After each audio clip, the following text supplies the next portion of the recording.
तर्पण फाउंडेशन ने मुंबई के यशवंतराव चौहान प्रतिष्ठान सभागृह में प्रतिभा सम्मान एवं अनाथ बच्चों के लिए orphan research and development academy centre के उद्घाटन का कार्यक्रम आयोजित किया। इसका उद्घाटन केंद्रीय मंत्री महिला एवं बाल कल्याण स्मृति ईरानी ने किया। कार्यक्रम में महाराष्ट्र के उच्च एवं तकनीकी शिक्षा मंत्री चंद्रकांत दादा पाटिल भी मौजूद रहे। तर्पण फाउंडेशन के फाउंडर श्रीकांत भारती द्वारा आयोजित इस अनोखे कार्यक्रम में अनाथ बच्चों को मोबाइल एवं टैब वितरित किया गया। हालात की वजह से अगर कोई व्यक्ति अनाथ हो जाता है तो तर्पण फाउंडेशन जैसी देशभक्त संस्था का जन्म होता है। केंद्रीय बाल विकास मंत्री स्मृति ईरानी ने यहां उद्घाटन के बाद कहा कि तर्पण जैसी सामाजिक भावना का आईना है।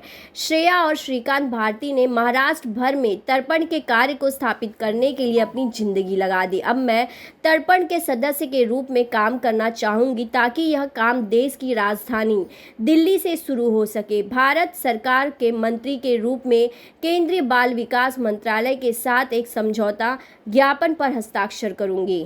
तर्पण फाउंडेशन एवं श्रेया और श्रीकांत भारती के संयुक्त प्रयास से देश भर में अनाथ बच्चों पर शोध और विकास का कार्य स्मृति ईरानी करेंगी।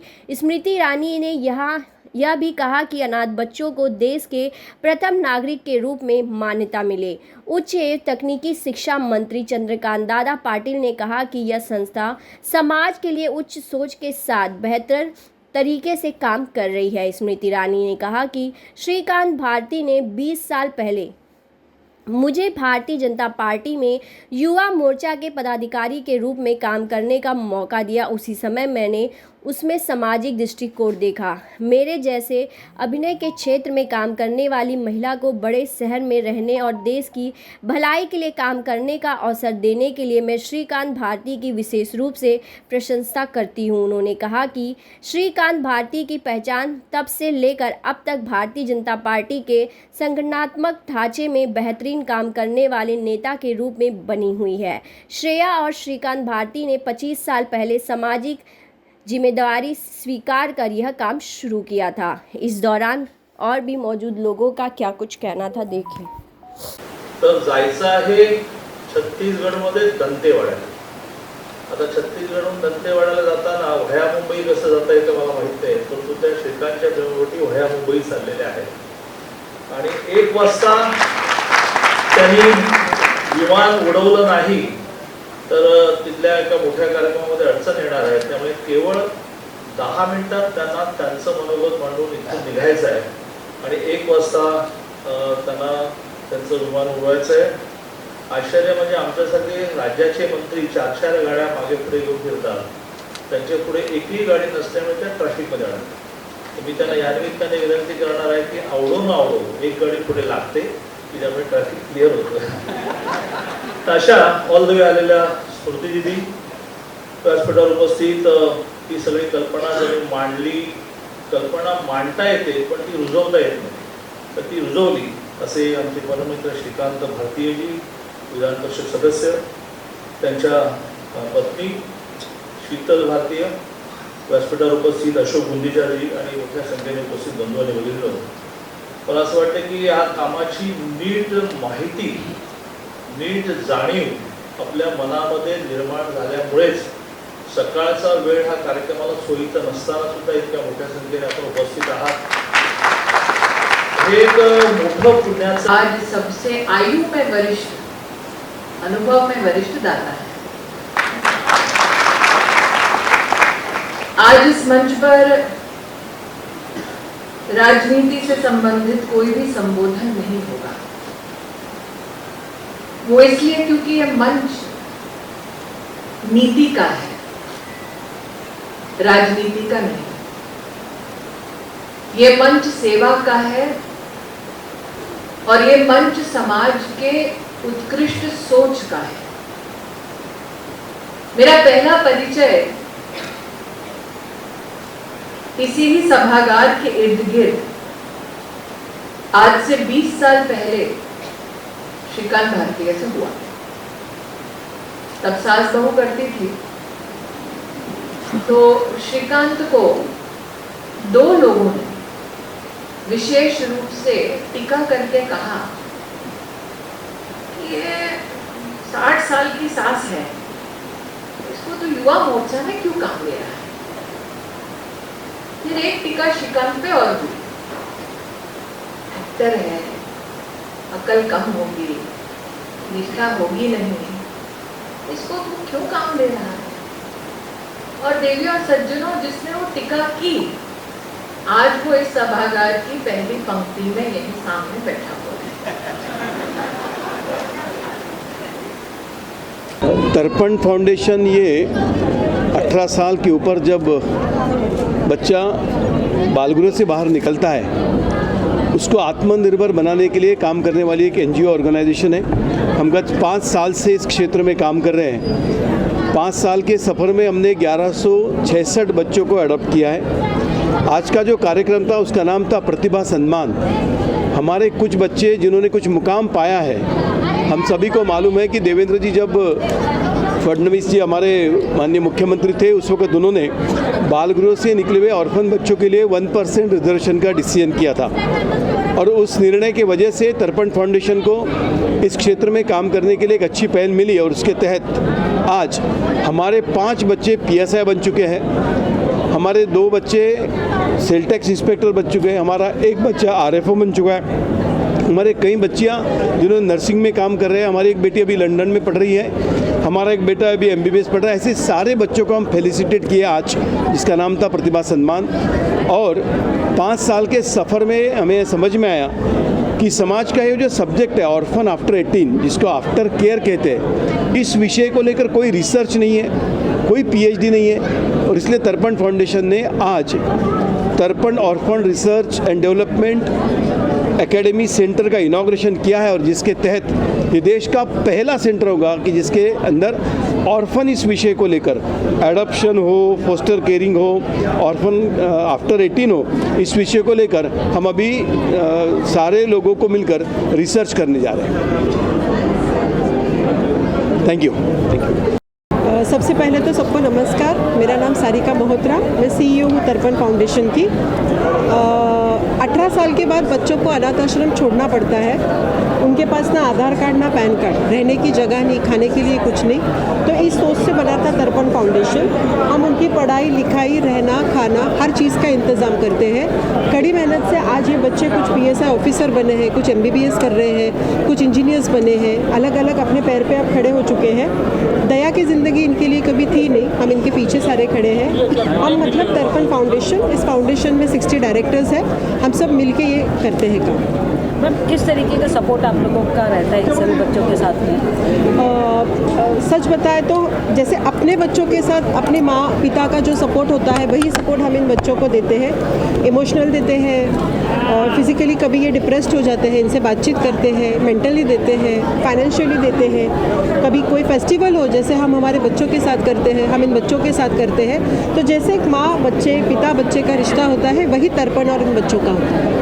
लोगों को क्या मैसेज देना चाहेंगे? देश में जिस तरीके से माँ बाप होने के बावजूद भी लोग उन पर ध्यान नहीं देते, ऐसे में इस तरीके की चीज़ें लोगों को किस तरीके का मैसेज देगा? मैं सबसे यही विनती करती हूँ कि आपके भाग में अगर आपको किसी तरह के अनाथ बच्चे दिखते हैं जो पढ़ नहीं पाते हैं, जिन्हें भूख लगी हो या कुछ, आप कैसे ना कैसे कुछ ना कुछ करके प्लीज़ इनके पीछे खड़े रहिए। खून का रिश्ता ज़रूरी नहीं होता है, हमें बस प्यार देना ज़रूरी है। और जैसे स्मृति ईरानी जी ने कहा कि इस भूमि पे कोई बच्चा अनाथ नहीं है, तो हमें वो बात सत्य करके दिखानी है। हर बच्चे को यशोदा उनकी ऐसे परिवार मिलने चाहिए, यही मेरी बात है।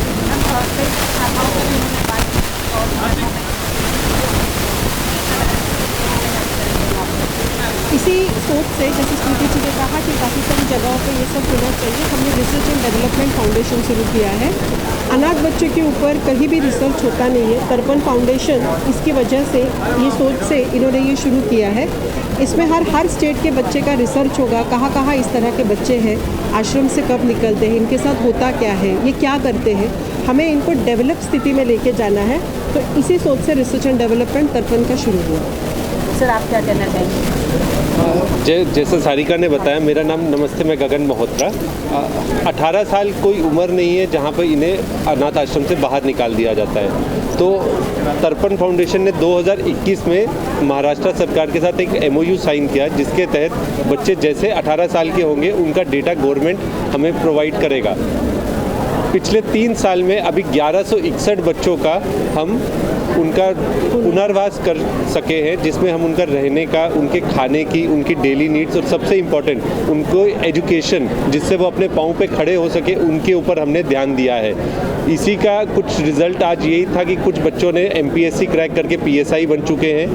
उसी के साथ साथ नर्सिंग के अलग अलग कोर्सेज़ किए, पुलिस कांस्टेबल बने हैं और अभी कुछ MPSC के लिए अपेयर कर रहे हैं, MPSC UPSC के लिए। तो हम बेसिकली इससे हमारे ये जो बच्चे हैं इनको एक पुनर्वास होते हुए, इनका नया जीवन दान करते हुए कि मतलब 18 साल के तक उन तक जो जो अनाथ आश्रम में चीज़ें हुई हैं उसको आगे कैसे अच्छे से शेपअप करके उनके माता पिता बन के, उनके भाई बहन बन के, उनके लिए कैसे हम एक रिफॉर्मेशन लेके आ सके। तो हम पूरा सिस्टमेटिक डेटाबेस ओरिएंटेड ये महाराष्ट्र सरकार में पिछले 3 साल से काम कर रहे हैं। अभी आज के इस अवसर पे जब हम यहाँ पर तर्पण orphan research academy development centre की बात, टॉरेक की जो हम बात कर रहे हैं आज, जिसका इनॉग्रेशन स्मृति ईरानी जी के हाथों से हुआ है, तो इसके तहत हम पूरी इसकी डिटेलिंग में जाने वाले हैं कि मतलब पूरे हर राज्य भर में अलग अलग क्या क्या इनके लिए योजनाएं रखी गई है जिससे इनके बेटरमेंट की हम बात कर सके। कैसा है, महाराष्ट्र सरकार एक पहली स्टेट है जहाँ पर यहाँ पर हम ये काम कर सके हैं। कहते हैं आकाश बहुत बड़ा है, तो हम कितने उसमें से हम वाटअप में उनकी मदद कर सके इन बच्चों की, हमारी वही हमेशा इच्छा रहेगी। स्मृति जी ने कहा भी कि अभी वो केंद्र सरकार के साथ तर्पण रिसर्च सेंटर का MOU भी करेगी, तो ये हमारे लिए सबसे बड़ी बात है। धन्यवाद। हिंदी में हो क्या मराठी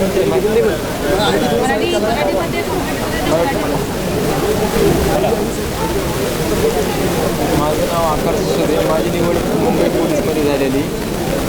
मी गेल्या 3 वर्षापासून तर्पण या फाउंडेशन कनेक्ट आहे आणि माझ्यासारखे असे खूप मुलं आहेत की जे म्हणजे आर्थिकदृष्ट्या मागास, प्रत्येकाची वेगवेगळ्या अडचणी आहेत। या फाउंडेशनमुळे आम्हाला जी आर्थिक मदत पण झाली आणि मी पोलीस भरती तयारी करत असताना मला डायटिंगसाठी असेल किंवा कोणत्या क्लाससाठी पण मदत झाली आणि आज मला जे सत्कार झाला इथे एवढं आनंद झाला की म्हणजे शब्दाच्या पुढे सांगू शकत नाही। बाबाबद्दल बोलावं तर कमीच आहे, म्हणजे थँक्यू। आतापर्यंत बाबा म्हणजे मी आज नवीन आल्या सर म्हणत होतो, सर बोलत होतो, तर बाबा बोलले आपला एक परिवार आहे की आपला परिवार आहे की आपण प्रत्येकाला ताई दादा बोलूनच बोलायचं आणि खरंच की आपला इथं आले की असं वाटतं की आपलं कोणतरी जिव्हाळ्याचं सगळं परिवारच आहे आपला। तर आज मी इथं आलो तर मला खूप आनंद वाटला आणि हा मला जेव्हा आज मला सन्मान झाला त्याबद्दल मी ही क्षण मी आयुष्यभर विसरू शकत नाही की एका म्हणजे आफ्टर केअर होममधून म्हणजे आता म्हणजे 15-16 वर्षाचा जो प्रवास होता माझ्या हॉस्टेलमधला, ते प्रवास करत इथवर येणं खूप अडचणी आल्या। इथवर येणं का सोपं नव्हतं, कधी कॉलेजचं कधी कोणतं प्रत्येक ठिकाणी कसं असतं। आता मी लहानपणापासून संस्थेमध्ये राहिलेलो आहे, प्रत्येक मुलाच्या अडचणी माहीत आहेत। कोणी अशी मुलं आहेत की काही संस्थेमध्ये मतिमंद आहेत की त्यांना काही समजत नाही। आता आम्हाला काय आमचं शिक्षण झालं आहे, ते काही 5वीपर्यंत शिक्षण झालं, त्याचं पुनर्वसन करणं अवघड आहे। आम्ही एवढंच सांगेल की आमच्या सर्व म्हणजे आमच्या मुलांना की कोणतीही गोष्ट तुम्ही प्रामाणिक करा, त्याच्यामध्ये तुम्ही 100% योगदान द्या तुमचं आणि कोणती गोष्टीला आपण आपलं 100% योगदान दिलं ना, वरचा देव पण बोलतो की नाही इसमें कुछ तो बात है, कुछ तो अलग करेगा। इसलिए त्याच्यानं म्हणतो मी आपलं कोणतेही काम करा, प्रामाणिक करा आणि मला तुम्ही सर्वांनी बोलण्याची संधी दिली त्याबद्दल मी तुमच्या सर्वांचे आभारी आहे। पण फाउंडेशनबद्दल मी जेवढं सांगेल तेवढं कमीच आहे, कारण मला पहिल्यांदा लॉकडाऊनमध्ये तर्पण फाउंडेशनने कॉल केला तर म्हणलं तुम्हाला काय आर्थिक सहायता किंवा काय राशन बिशन, तेव्हा आम्ही रूम करून राहत होतं, कारण 18 वर्षानंतर मी रूम करून राहायला लागलो, स्वतः कमावं लागलं, शिकायला लागलो। मग त्यानंतर शिक्षण करता इथपर्यंत तर्पण फाउंडेशनमध्ये आलो, कारण मला तर्पण फाउंडेशनने आर्थिक मदत केलं, राशनपासून ते त्यानंतर शिक्षणासाठी मी डाईट म्हणजे स्वतः कॉन्स्टेबल आता पोलीस भरती ते त्यांच्यामुळं झालेलं आहे। कारण का मला डाईटसाठी किंवा मैदानासाठी तर शिक्षणासाठी जे पुस्तकसाठी जे आपल्याला लागतं शिक्षणासाठी ती पण त्यांनी खर्च केलेला आहे। कारण मी जीवनामध्ये लय स्ट्रगल केलेलं, म्हणजे जेव्हा लहानपणापासून आठवत नाही तेव्हापासून मी हॉस्टेलला आहे, कारण मला कोणी पालक नाही काय नाही, मी पूर्णपणे अनाथ आहे। मला कुणा नातेवाईक माहीत नाही, आत्तापर्यंत आले नाही कोणी भेटायला, त्यामुळं जे परिवार आहे ते माझं तर्पणच आहे। त्यांच्यासाठी मी जे एवढं बोलतो तेवढं कमीच आहे। धन्यवाद। पहले नमस्कार, मेरा नाम पूजा नेमाड़े है।